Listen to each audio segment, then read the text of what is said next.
আমার দেখা সবচেয়ে সুন্দর কবরস্থানগুলোর একটি আপনাদের দেখানোর জন্য আজকে এসেছি, যেখানে প্রত্যেক ধর্মের মানুষকে কাফন দাফনের জন্য সুব্যবস্থা আছে, যেখানে জানাজার জন্য আছে জায়গা, কবরের জায়গা, দাহের জায়গা এবং মোমবাতি প্রজ্বলনের স্মৃতিচারণের জন্য আলাদা আলাদা জায়গা। এই ঘরে মৃত ব্যক্তিকে দাহের জন্য খুব সুন্দর ব্যবস্থা আছে।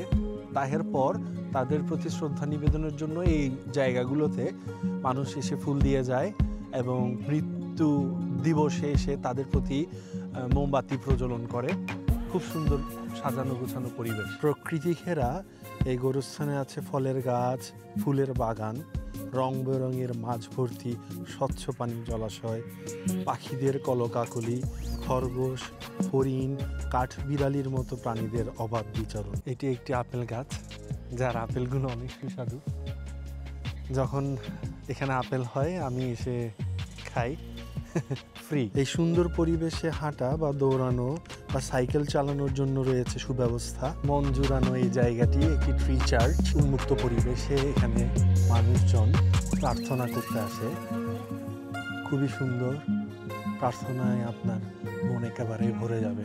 মৃত ব্যক্তিকে তারা এখানে রেখে ঠিক এই পাশটায় দাঁড়িয়ে বা বসে শ্রদ্ধা নিবেদন করে এবং আমাদের যেটা আমরা বলতে পারি জানাজা পড়ে। খুব সুন্দর এই জায়গাটা। একাকী কিংবা একান্ত আপনজনের সাথে সময় কাটানোর জন্য খুব সুন্দর একটি জায়গা।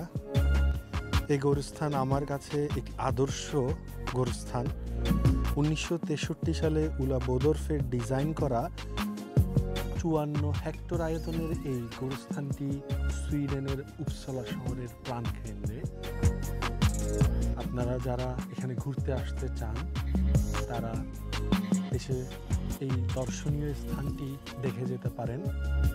এর নাম বার্থগা সেমিট্রি। দেখা হবে খুব শীঘ্রই, সাথে থাকুন। ধন্যবাদ। আমিন।